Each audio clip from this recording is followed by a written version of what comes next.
After a decade of silence, my estranged brother reaches out with promising news.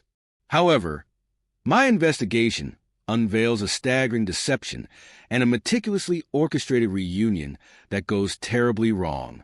I am a 19-year-old female who once had a cherished family.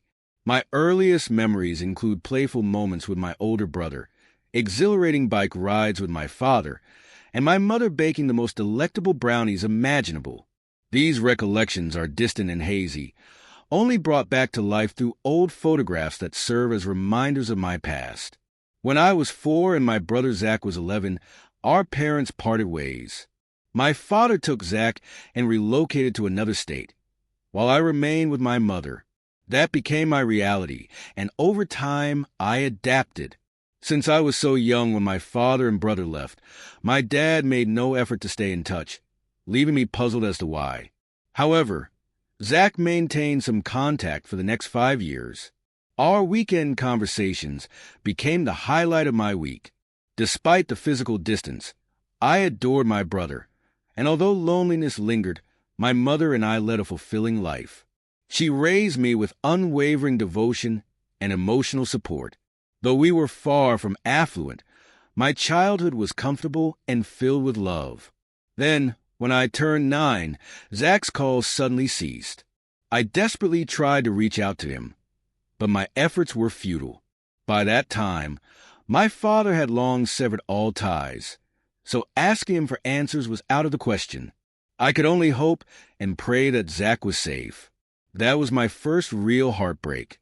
I had clung to the bond we shared, keeping him informed about my school days, friendships, and even collecting jokes to share with him. And just like that, he vanished as though he had never existed. My mother took it just as hard. I don't think she ever fully recovered, and her declining health reflected that pain. After I graduated high school and moved on to college, she passed away. I believe she held on just long enough to see me reach adulthood. Losing her left me feeling utterly alone, despite the support I received from friends and their families. While I wasn't entirely without a support system, trusting or relying on someone completely seemed impossible. Thankfully, my mother had been financially prudent. She had saved a substantial amount and had instilled in me a strong understanding of financial management to prevent reckless spending of my inheritance. I was pursuing a promising degree and had avoided student loans. Additionally, I was the sole heir to my mother's house, ensuring financial stability. My Uncle Peter frequently checked in on me, providing much-needed guidance. He and his family were genuinely kind-hearted, and I was grateful for them. A few weeks ago, I received a message request on Instagram from Zach. My heart nearly stopped. I was overwhelmed with joy, believing I had regained a piece of my lost family. We exchanged texts, and he was devastated to learn about Mom's passing. He expressed an urgent desire to visit me, and we eagerly began making arrangements. Despite my excitement, something felt off. Zach's Instagram account appeared suspiciously new. This aroused my curiosity, leading me to dig deeper. I scrutinized his social media activity, analyzed interactions, and combed through comments. To my horror, I uncovered a shocking truth. The person messaging me was not Zach. He had meticulously fabricated an online identity to impersonate my brother, but I was adept at investigating, and my instincts paid off. After further probing, I discovered that my father had remarried years ago, coincidentally around the time Zach's calls stopped. His new wife had a son from a previous relationship, and it was this imposter who was masquerading as my brother. Once I pieced everything together, tracking down the fraudster became easier. I immediately contacted Uncle Peter and his wife, seeking their advice. Uncle Peter speculated that my father was behind this scheme, aiming to manipulate me into relinquishing a large portion of my inheritance. This way, both my father and the imposter, whose real name was Dylan, would profit. The revelation shattered me all over again. I had thought I was reconnecting with my brother, only to discover it was an elaborate ruse driven by greed. Uncle Peter was livid and suggested I play along to expose Dylan publicly. When the day arrived, I went to the airport to receive him. Though the atmosphere was tense, I masked my apprehension. I asked about Dad, their life together, and why they had severed contact with me. He spun a web of lies, assuming I was too naive to see through them. Dylan's greed became apparent within hours. He openly admired the house, inquired about the age of the furniture, speculated on its market value, and probed about potential rental income. His eyes gleamed with excitement at the prospect of wealth. What he didn't know was that Uncle Peter had informed my paternal grandparents about the fraudulent scheme. Though they had maintained minimal contact with me over the years, they were people of integrity and despised deception. During dinner, Dylan attempted to manipulate me further. He feigned remorse, claiming that our father had prevented him from staying in touch and that he had always yearned to be a part of our lives. With crocodile tears, he expressed guilt over not being there for Mom, insisting he wanted something of hers as a keepsake. Of course, his true intention was a share of her inheritance. Feigning empathy, I assured him that I understood his emotions and had a special surprise for him. His eyes sparkled with anticipation until the surprise walked in. It was as if he had seen a ghost. My paternal grandparents stood before him, seething with unrestrained fury. Dylan choked, struggling to form words. My grandfather seized him by the collar and dragged him out, while my grandmother called my father, chastising him in front of everyone. Chaos erupted. Emotionally exhausted, I thanked my grandparents but pleaded for peace. They apologized for the ordeal and the betrayal I had endured. Later that night, Dylan messaged me, spewing insults and claiming I could have simply refused instead of orchestrating a spectacle. I ignored him. However, my father called soon after, the first time I had heard his voice in years. Instead of remorse, he expressed disappointment in me for involving his parents, chastising me for not knowing better. That was my breaking point. I unleashed years of pent-up emotions, telling him he had failed me both as a child and as an adult.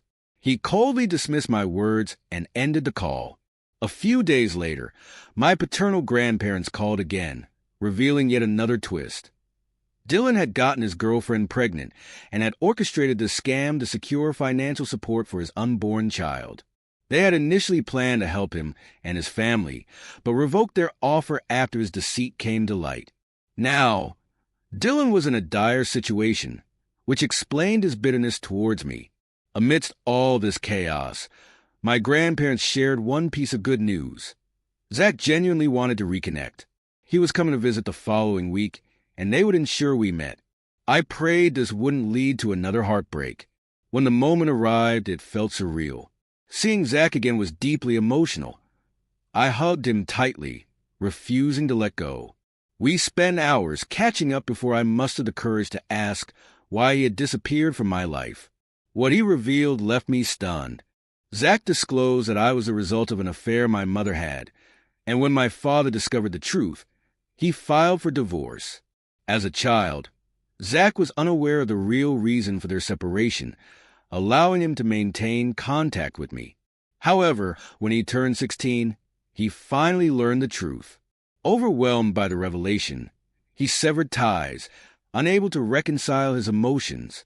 Hearing this was devastating, but at least I finally had closure. While my past was filled with deception and loss, I now had the opportunity to rebuild a relationship with my real brother, the one I had been longing for all these years. I'm not resentful toward my mother because I don't fully understand what led her to make that decision. However, I also recognize that it wasn't my fault.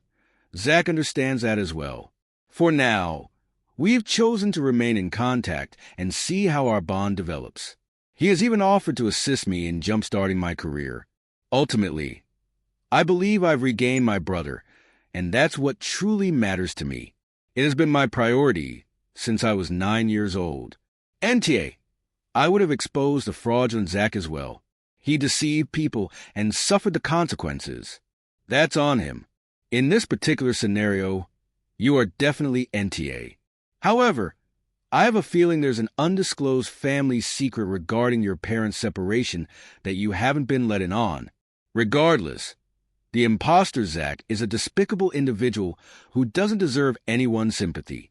NTA. Based on your father's reaction, I'd suspect infidelity played a role.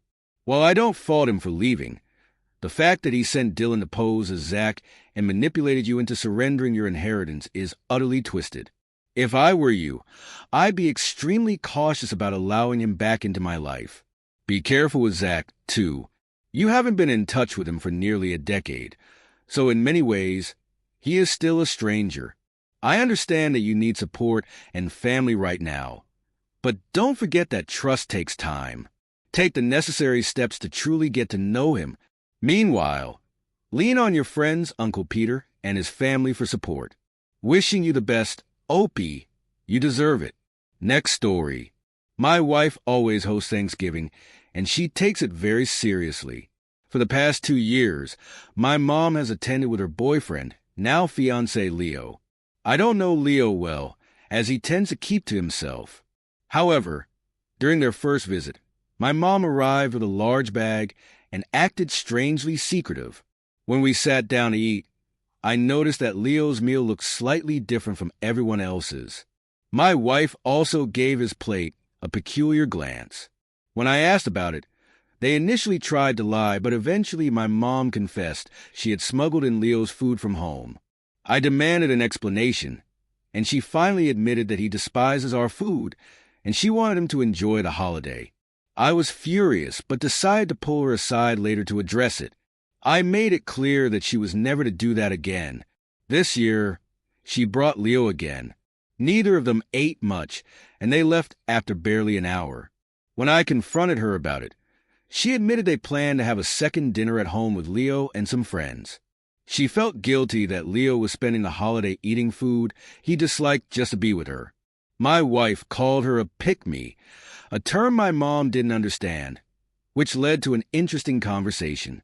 Eventually, my mom revealed that Leo had grown up in extreme poverty, and our food reminded him of his mother's cooking, which he couldn't stand.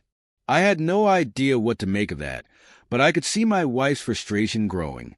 At that point, I told my mom that if Leo couldn't respect our home, he wasn't welcome.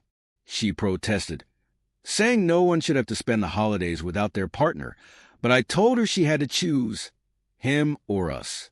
In the end, I banned her from our Thanksgiving celebration, and she called me an A*** hole.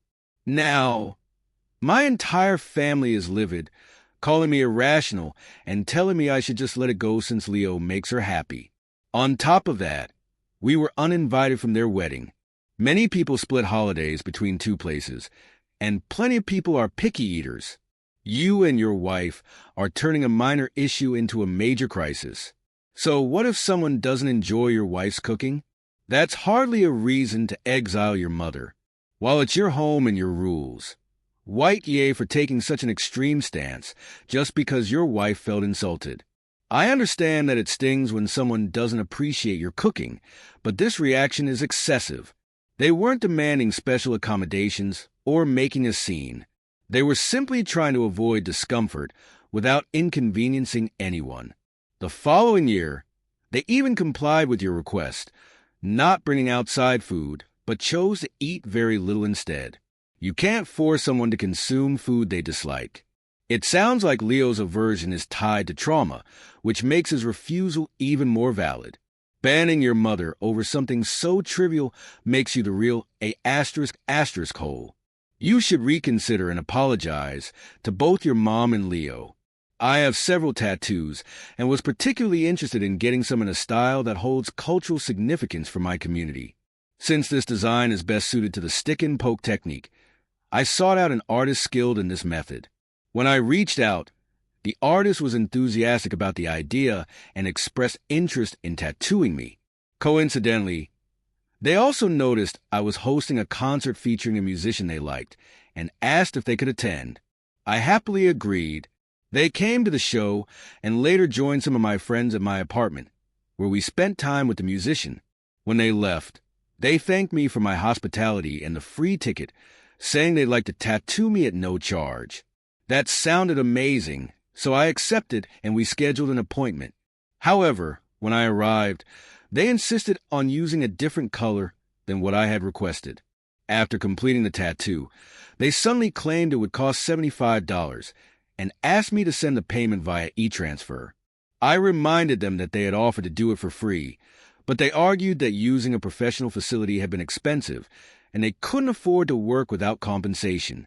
I felt put on the spot, embarrassed and guilty, so I paid. Once the tattoo healed, I noticed it was already fading. I reached out to them again, and they agreed to do a touch-up, but they kept postponing the appointment. Eventually, I became frustrated and told them they needed to follow through since I had already paid for what was initially supposed to be a free tattoo. Their response? They lashed out, accused me of trying to exploit a person of color, despite the fact that I am also a person of color, and then blocked me. Since then, whenever a friend asks for recommendations on stick-and-poke tattoos and mentions this artist, I advise them to go elsewhere. Word must have gotten back to them, because they're now calling me an *** hole for bad-mouthing them. NTA, you're entitled to share your experience.